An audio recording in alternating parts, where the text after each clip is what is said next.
Oke, organisasi dan arsitektur komputer semester 1, pertemuan pertama Universitas Chairun Ternate. Slide ini dibuat oleh Pak Gembong Edi Setiawan dari Fakultas Ilmu Komputer Universitas Brawijaya, Malang.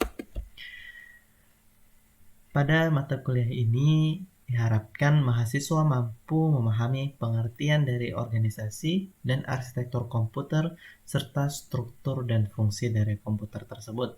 Komputer sebagai sebuah sistem yang berhierarki, maksudnya ada bagian yang top level dan low level, ada bagian yang kompleks dan ada bagian yang sederhana.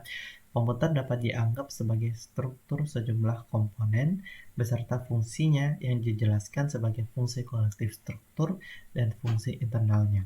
Maksudnya, komputer ini dia terdiri dari banyak komponen dan komponen tersebut mempunyai fungsi-fungsinya masing-masing. Tetapi dari fungsi setiap komponen tersebut, mereka juga punya fungsi kolektif. Fungsi kolektif itu maksudnya ketika komponen tersebut eh, bekerja sama atau kemudian eh, melakukan proses yang membutuhkan komponen-komponen tersebut. Sebelum masuk ke sana, mari kita pelajari dulu apa artinya organisasi dan arsitektur. Nah, organisasi komputer maksudnya itu bagaimana suatu perangkat diimplementasikan. Nah, eh, pada komputer kita mengenal tiga hal utama yang terdapat pada organisasi komputer, yaitu sinyal kontrol atau kontrol signal, kedua interface, dan ketiga memori. Contoh organisasi itu adalah penambahan hardware baru atau penambahan hardware secara berulang. Maksudnya kita tambahkan hardware baru atau kita tambahkan hardware yang lama tetapi dengan update yang baru. Kedua, kemudian apakah instruksi perkalian diimplementasikan secara hardware ataukah dikerjakan dengan penambahan secara berulang? Misalkan 6 kali 3 itu apakah dilakukan dengan seadanya seperti itu, 6 kemudian dikali 3, ataukah dilakukan dengan 6 ditambah 6 ditambah 6, kayak gitu. Itu yang dimaksud dengan organisasi dari komputer. Kemudian arsitekturnya yaitu atribut yang berhubungan dengan programmer. Itu istilahnya itu arsitektur yang bisa kita programkan, kayak gitu. Itu ada seperti kumpulan bit, kemudian jumlah bit yang digunakan untuk representasi data, ada mekanisme input-output, dan juga teknik pengalamatan. Contoh, apakah tersedia instruksi untuk melakukan perkalian atau tidak? Ya. Kemudian teknik pengalamatannya seperti apa? Untuk menyimpan data, untuk mengirimkan data antara komponen, dan lain sebagainya. Nah, organisasi dan arsitektur komputer ya. Jadi arsitektur itu pada dasarnya sama arsitektur komputer. Eh, Hanya saja organisasinya yang dapat berbeda. Nah, karena arsitektur ini perubahannya lama dan organisasi ini perubahannya sangat cepat sekali. Tahun sekarang dan beberapa tahun lagi organisasi komputer itu bisa berubah-ubah pada satu keluarga komputer. Misalkan semua keluarga Intel x86, x86 berarti 32 bit ya, mempunyai arsitektur dasar yang sama, ya. Eh, ya, arsitektur dasar yang sama. Maksudnya teknik pengalamatan, kemudian apalagi tadi input output dan lain sebagainya. Contoh kedua, semua keluarga IBM System 370 mempunyai dasar arsitektur yang sama juga. Nah, sehingga karena arsitektur ini sama, dia bisa memberikan kompatibilitas pada kodenya. Dan organisasinya akan berbeda jika versinya berbeda. Ya. Jika misalkan ada versi komputer baru yang dikeluarkan, maka organisasinya bisa saja berbeda. Nah, kalau kita membahas tentang komputer, dua hal yang menjadi fokus kita yaitu pertama fungsi dan kedua struktur dari komputer tersebut. Nah, fungsi ini maksudnya kita akan fokus kepada operasi dari masing-masing komponen pada komputer tersebut sebagai bagian dari struktur. Maksudnya komputer punya banyak komponen, kita akan fokus pada setiap komponen itu fungsinya apa. Dan kedua yaitu struktur. Struktur itu maksudnya kita akan fokus bagaimana komponen tersebut saling berhubung. Bagaimana komponen tersebut mereka bekerja sama untuk melakukan suatu proses. Nah, secara umum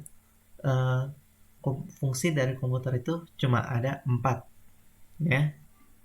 Yang pertama yaitu pengolahan data atau data processing. Ya, kita inginkan komputer itu supaya bisa memproses data, ya. Datanya bisa berupa data apa saja, ya.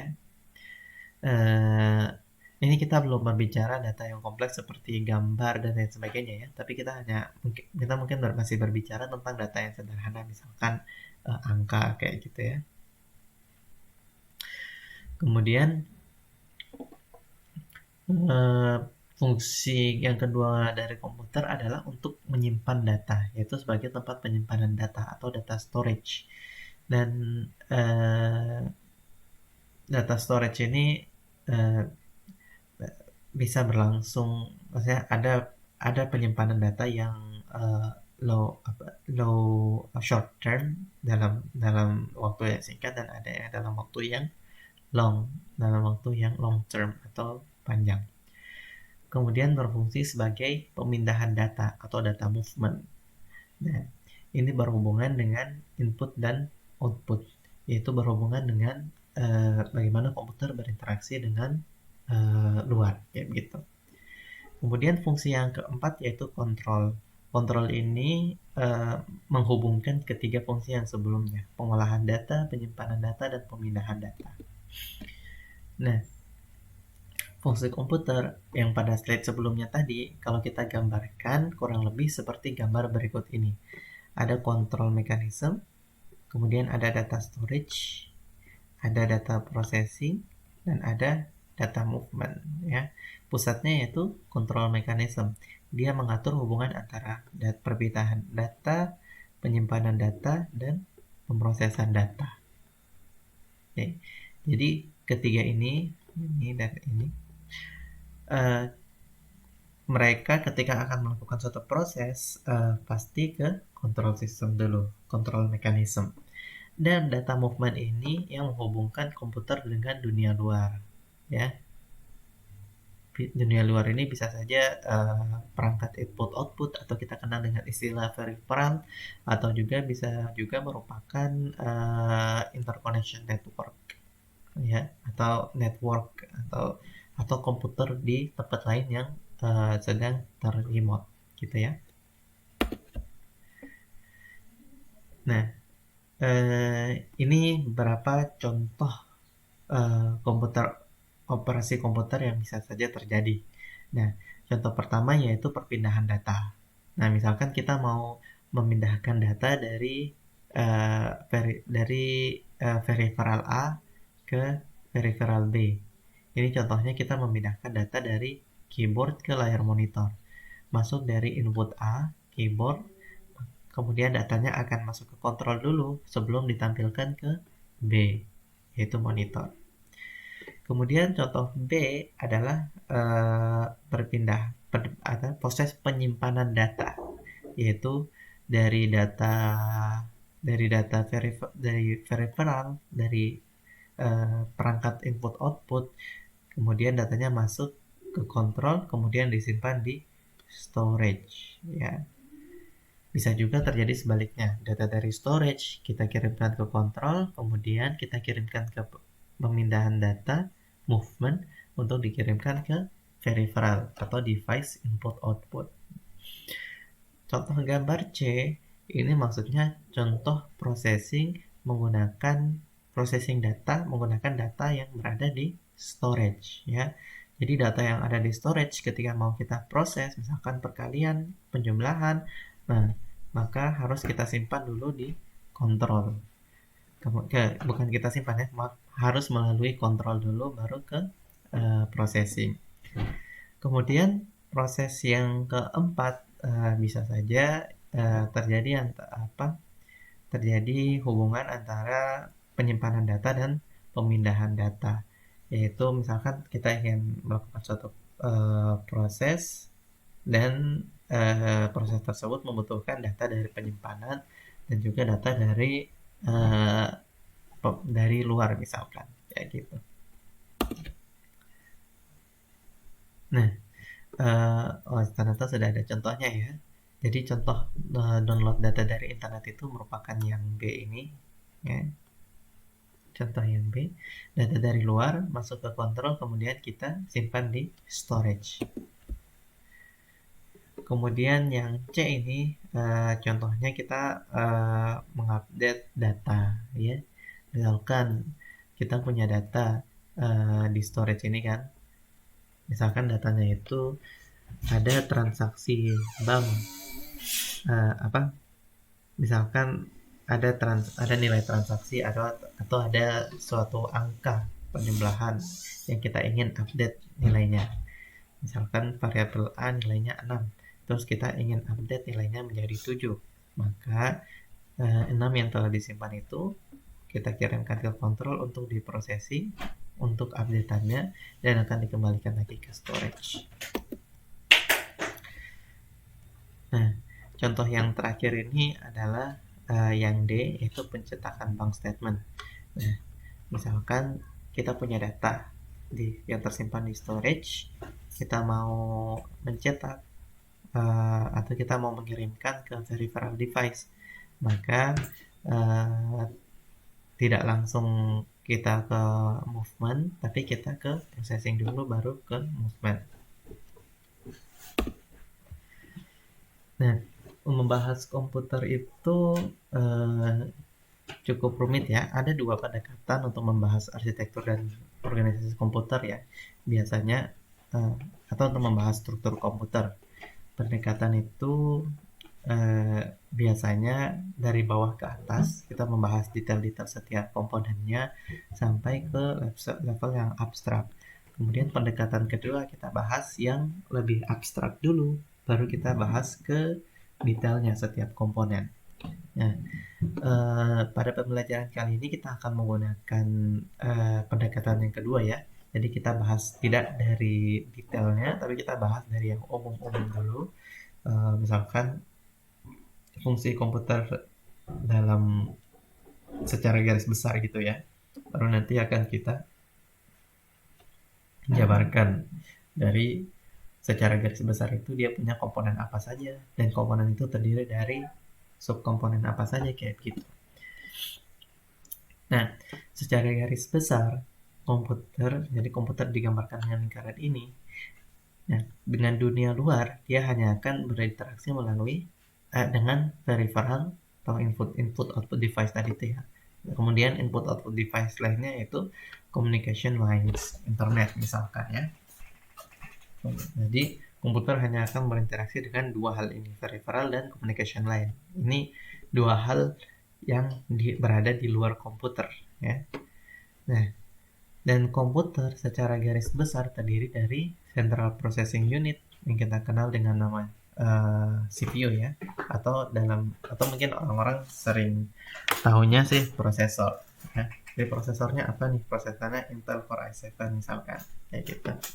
Kemudian main memory untuk penyimpanan data, kemudian input output. Nah, dan semuanya dihubungkan dengan suatu sistem interconnection. Nah, tiga bagian ini, main memory, sistem interconnection, dan input output ini kurang lebih sederhana ya untuk dipahami.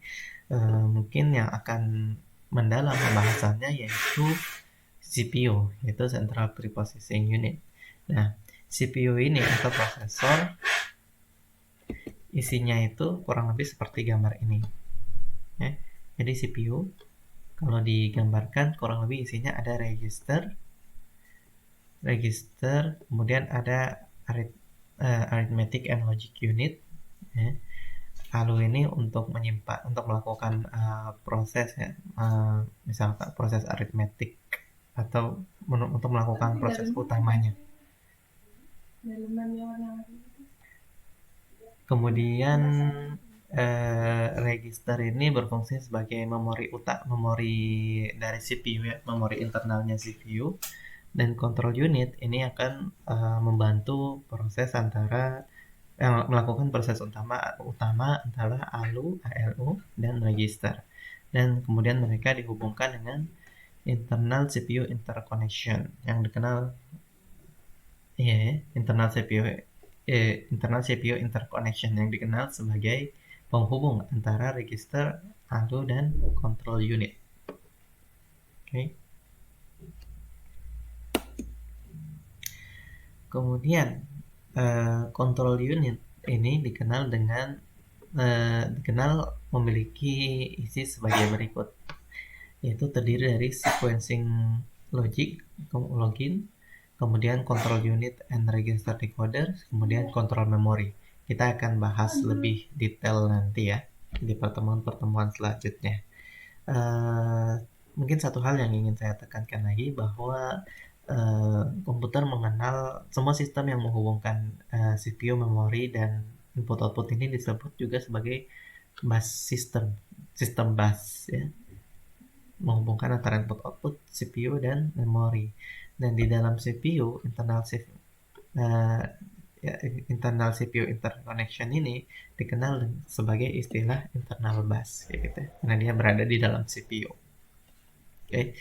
Lebih detailnya akan kita pelajari dalam pertemuan-pertemuan selanjutnya. Jadi yang akan kita pelajari ada banyak: evolusi dan kinerja komputer, struktur interkoneksi, internal external memori, input-output, kemudian dukungan sistem operasi, set instruksi, sampai digital logic. Semua ini.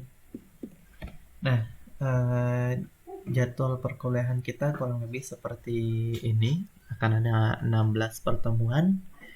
Pertemuan pertama hari ini, ya, pengantar dan kontrak kuliah. Kemudian pertemuan kedua kita akan bahas tentang arsitektur dan organisasi komputer. Pertemuan 3 sistem bus. Pertemuan 4 tugas 1. Kemudian ada UTS di pertemuan 9. Pertemuan 11 ada tugas 2. Pertemuan 13 tugas 3, tugas 4, kemudian ada UAS. Nah, nilai akhirnya bisa kalian dapat dari 25% tugas, kemudian 30% UTS, dan 45% untuk UAS-nya. Ya, mungkin sekalian saya, karena sudah berada di akhir sesi dari pertemuan pertama kita, ini ada nomor WA saya di sini bila ada yang ingin menghubungi.